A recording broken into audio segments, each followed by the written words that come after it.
Hi, I'm Julia Bruton. This is about We Are Woman, a podcast exploring female and new aspects on the topic of VR. Hello, everyone out there today. I am sitting here with Anil Altas Brug. Anil, hello, how are you today? Oh, hello. Very nice meeting you and being here with you today. Anil was at an event in Berlin, and so we could meet today. As we always start our podcast, Anil, can you tell us who you are and how your involvement with virtual reality is? Okay. I'm a marketer. Actually, I studied economics and financial med and IT applications, and then I worked in the banking industry for a while, which was so boring. And then I jumped to the product management and plus marketing, and this was the opening eye for me. Actually, the relation between products and working with designers and finding myself in the creative mood a little bit with some different creators also in the space, which I wasn't feeling like a creator more than, giving briefs to the advertising agencies or and to make out of an advertisement from it. And then it's been more like, going through aesthetics and art and art forms and different art forms actually for me. Other than offline marketing, so going through more into the digital marketing and digital side of the story, and how can we create stories, not just for the brands, also for the people and for us, to make everybody surprised, to make everybody happy, to make everyone maybe enthusiastic for humanity mostly. And then this process has been evolved that I worked in different tech startups all my profession. For user experience and plus product development and also business development and strategic partnership side. And this was also mainly, to get in touch with the different digital technologies in my life and to feel like, okay, how can we use them better for our lives, and what can we create all together with those amazing teammates and colleagues in this digital world.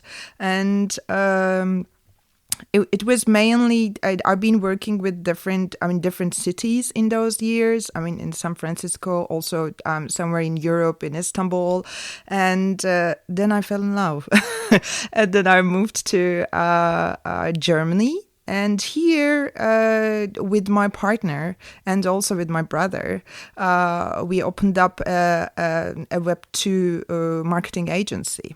And especially, and through it, with the evolving technologies, we also, created some Web3 projects in between, using, blockchain, NFTs, VR, AR, and XR. And, through it, my first, touch with VR, I must say, in 2016 or 17, in a Forbes magazine article that I've seen those glasses, and it was also talking about, how can VR help us to balance our mental health?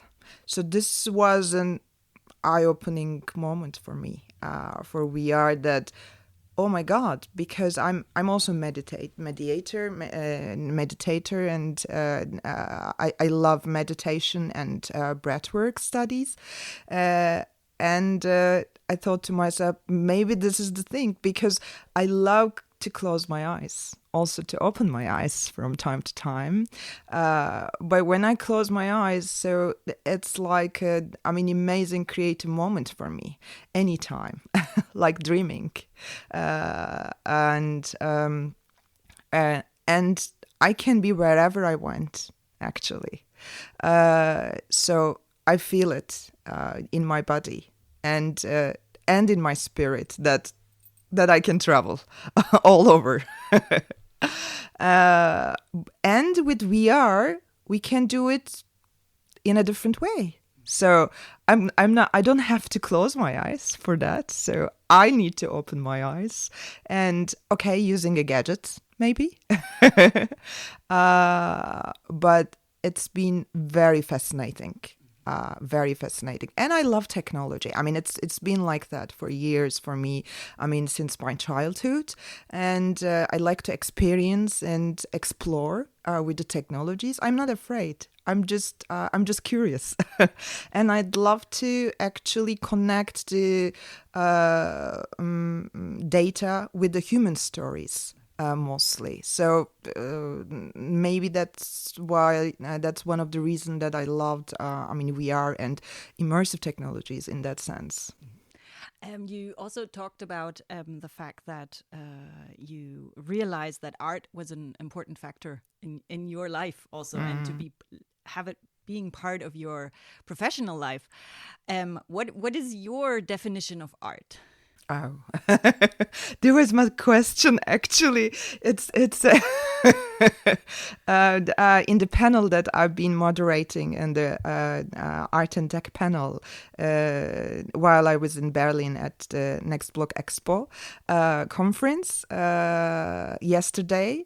So I think, to me, authenticity. Yeah, just one word. We don't need to, explain with the words, especially with this technological and digital boom, AI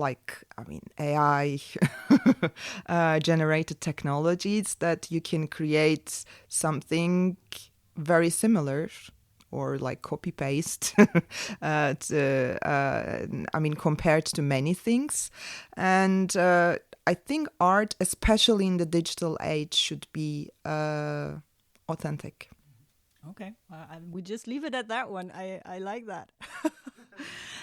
Speaking about meditation, and you have a certain project where you have, and correct me if I'm giving this in any way wrongly, where you created NFTs with certain air from different cities. Yeah, that's true. Can you tell us a little bit more, not just only in my layman's terms as I explained it, where did the idea came from? How did you went on with creating it? And where are the projects now at the moment? Okay. Actually, it just happened. It was just a feeling to urge me in those days. And I never thought that I'm an artist, actually, in this field, or a creator, because I can't draw well, which my art teacher told me when I was 10, that I can't be an artist in my life. Really? So That's that was like a slap and a drawback for me. And then at the university, I was doing an art course, and at that time, my professor told me that no, anyone can do art. So just trust yourself and play with it. So it doesn't need to be perfect. It's your exploration and experience. So, he encouraged me a lot to do things like that. And still, I can't draw very well. But I can create so many different things because I have different ideas. In my mind to create something, to do something, to show something, and have a relief afterwards. I think breathwork. I'm a breathworker. I'm a certified breathworker, and I've been, not just practicing breathwork and meditation, but also, giving teachings and lectures in the field. And I'm the long life member of the International Breathwork Foundation.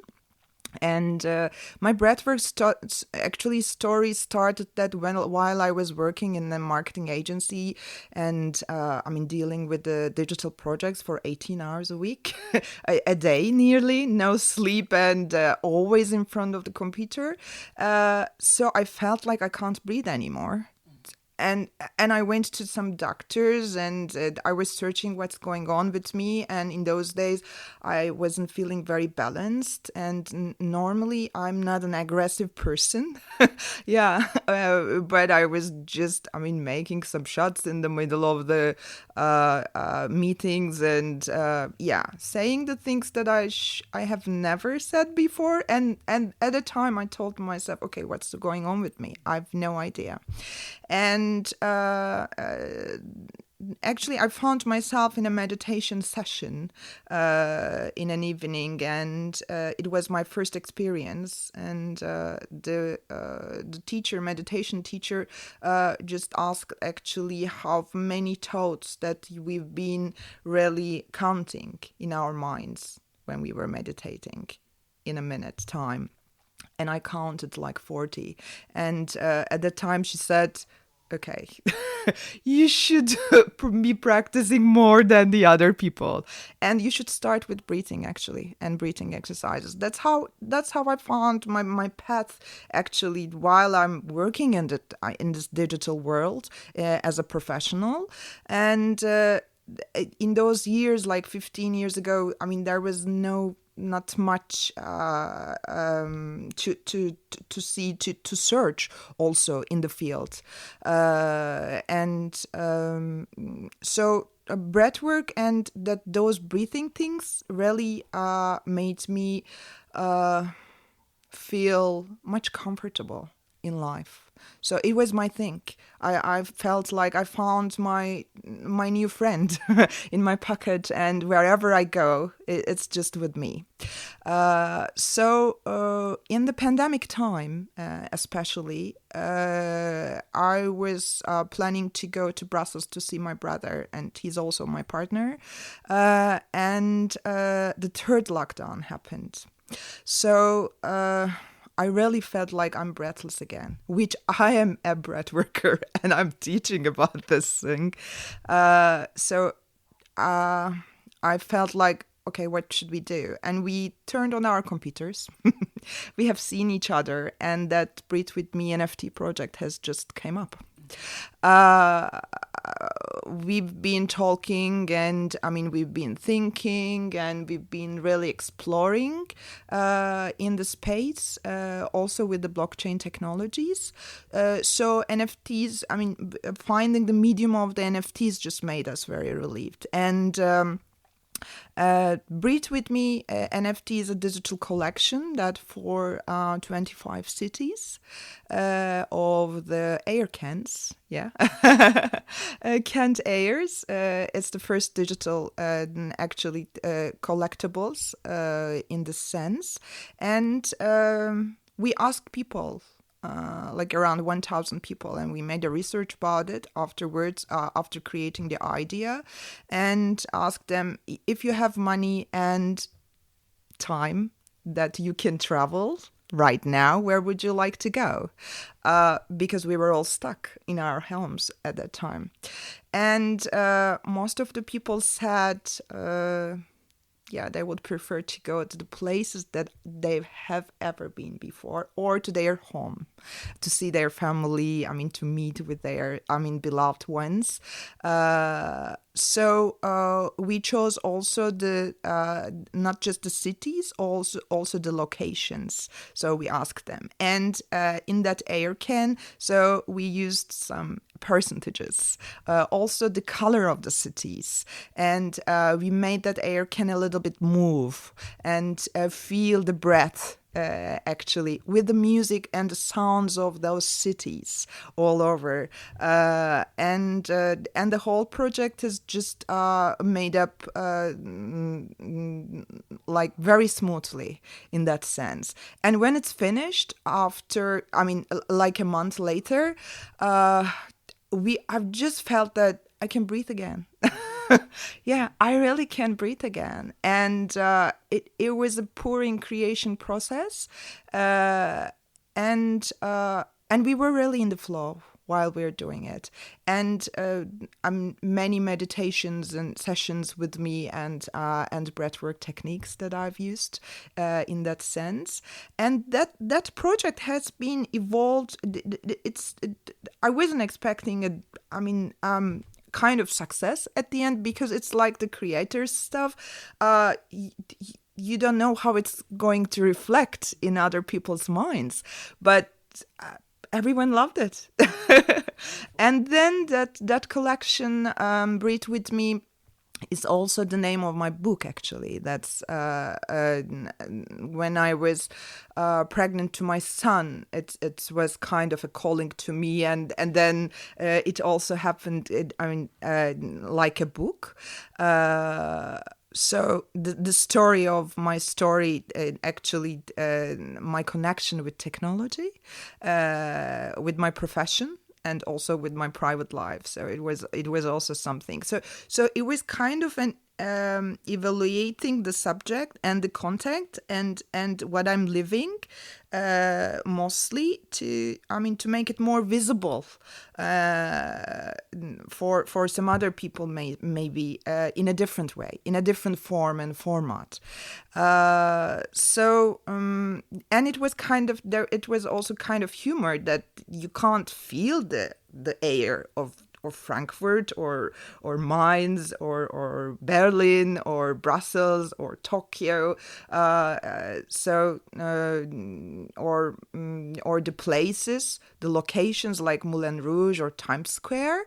But when it's when it's connected with the digital art and sound and music and the tone, and also with the visuals in different techniques, using the different techniques of art. So it just meant I felt like complete. It was also beautiful just to watch you right now, because you used your hands in a very flowing manner, and I realized that you are the artist in how you connect all of these pieces together, and it's maybe your teacher back then had a very old-fashioned kind of point of view on what can be an artist, and I think we're definitely evolving from there. Anil, you also have an agency that you talked about. Is there, in terms of working with women, do you sometimes maybe work specifically with women for some projects? And if so, how does that work? Is there a way, we talked before we started the podcast also, about networking and supporting each other as women. Does that kind of has an influence on your work and the way that you lead your agency? Actually, I love working with women. This is the thing that I also love being in Web3 and in technology as my profession, because they're also my friends. Yeah, not just my partners and collaborators in that sense. Because in our agency, mostly it evolved from Web2 to Web3 in years, especially after our Breathe With Me NFT project. And that project, it was also linked to NFTs, but also on the other side, there was some other other addings to the project in years and in between, after the pandemic, like performance, meditation in metaverse, like Mediverse, and also using VR glasses and metaverse spaces into the project. So I think in what we are also working, how we are working with, not just with women, also with the artists and multidisciplinary projects, in that sense, that there is no end So it's like growing and growing and growing, and that's why maybe I describe the art as authentic. Yeah, other than my teacher said, you can't be an artist. No, I am. I think I am. Yeah, I think I am right now. Maybe more to define myself as a creator, and especially in Turboslow Web3 agency, we support women artists, female artists in the ecosystem, and we love to work with them. We love to make them shine more with their feminine competencies, actually using in the digital forms, and using different immersive technologies that they can bring onto the table in many various creative ways, and I think I find it much easier to working also with women, yeah, in that sense. But other than that, I think we need to support each other as women. I mean, in anywhere in the world and anywhere in life, that we are kind of minority, especially when it comes to technology, because I've been working in tech industry for years, and I've never seen that. I mean, men has to do like, okay, men in the Web3 or men in Web2 or men in tech clubs. There is no such a thing because they don't need it. They are already ruling. I mean, it's like everywhere in the world, that hierarchical, I mean, patriarchal society that we are living in. So we need more a women voice, and to make them shine and give stage to talk, to express themselves, to share their feelings in a different way. Also to show the mankind that, I mean, this is also happening here, and we have different feelings, we have different emotions, and we are happy to be different from you. But also we need men in this world. It's like yin yang. So in our projects and whatever we do with the female artists, which we have, I think for the last couple of years, we had a chance to work with, I mean, amazing women artists, I mean, from 5, 6 continents, and curating and organizing, I mean, different art exhibitions in Cannes Lions, in Berlin, also Frankfurt, also in Brussels, and plus first art NFT Biennial in the world. So it's just growing, and we need to support each other. Yeah, that's the thing. And I think what's super important is what you said. It's totally normal for men to walk, and talk and be in the tech world. So we have to get to that point where it's totally normal for women too. And there's in their differences, they can kind of complete each other, but that we just don't see it as something special anymore, because it's not. We're doing the same thing as anyone else does. Yeah, of course. And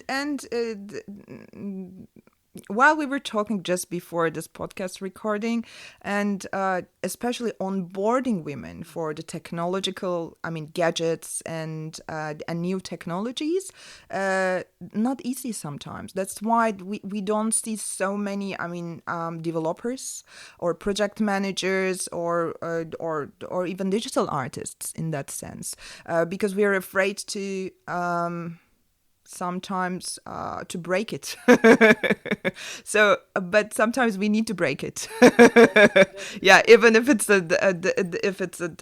digital gadget. So we need to see how it goes and experiment with it. And I think and to be in the flow with that, with those technologies, and we should be bold to experiment for our lives, for us, and for the new generations. That's what I believe. So, because I mean, when I look at the digital technologies that using on that sense for the children.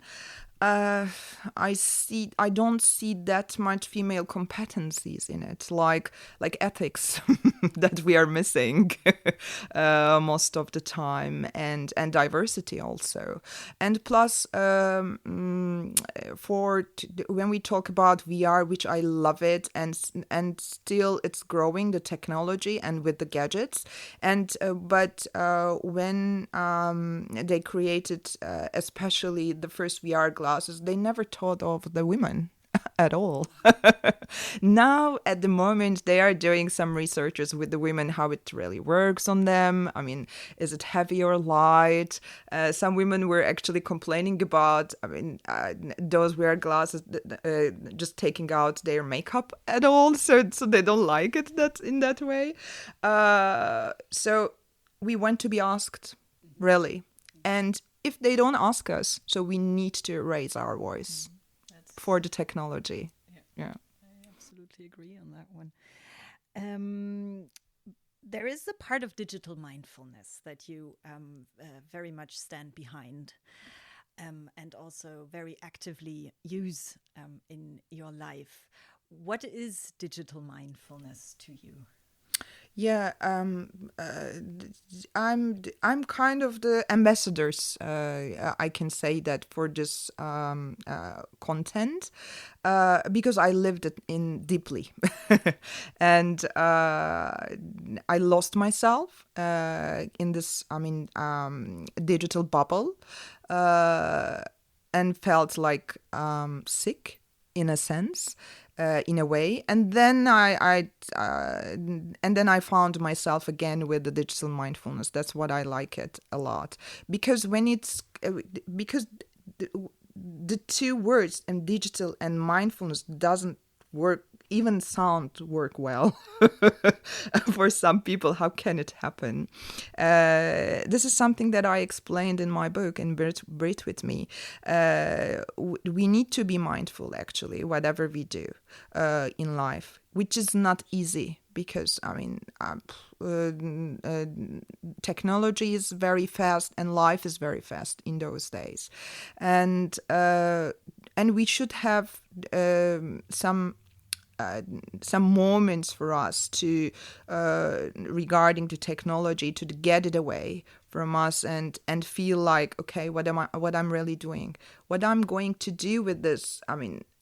All technological evolution and revolution right now regarding the AI and VR and AR and XR and everything. So especially for the future generations, that's what I'm feeling like we owe this to our children.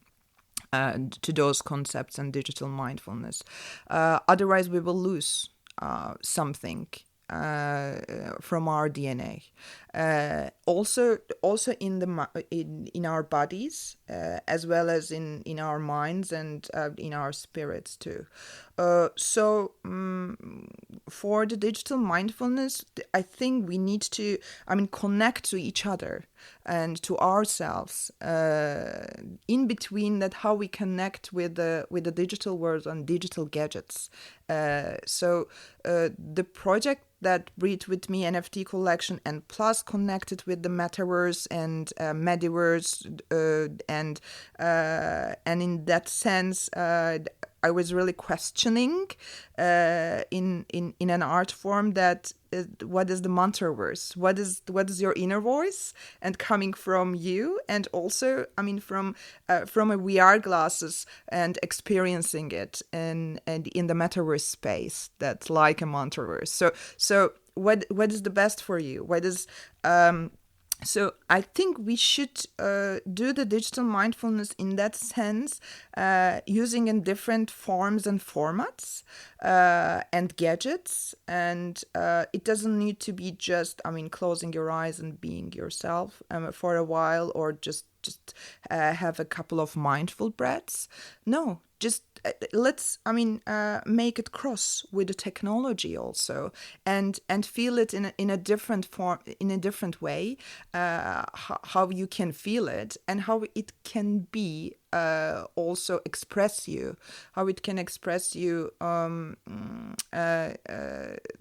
some different emotions maybe we don't feel anymore, because technology is also taking at us that we can't feel at all our emotions in that sense, and that's a pity because we should and we need it. For art, for design, for technology, for aesthetic reasons, and for life, and to breathe more and more in life. Wonderful, Anil. I thank you so much for this talk. I wish you a wonderful journey home and a good end of this year. Oh, thank you so much. It was a pleasure being with you here.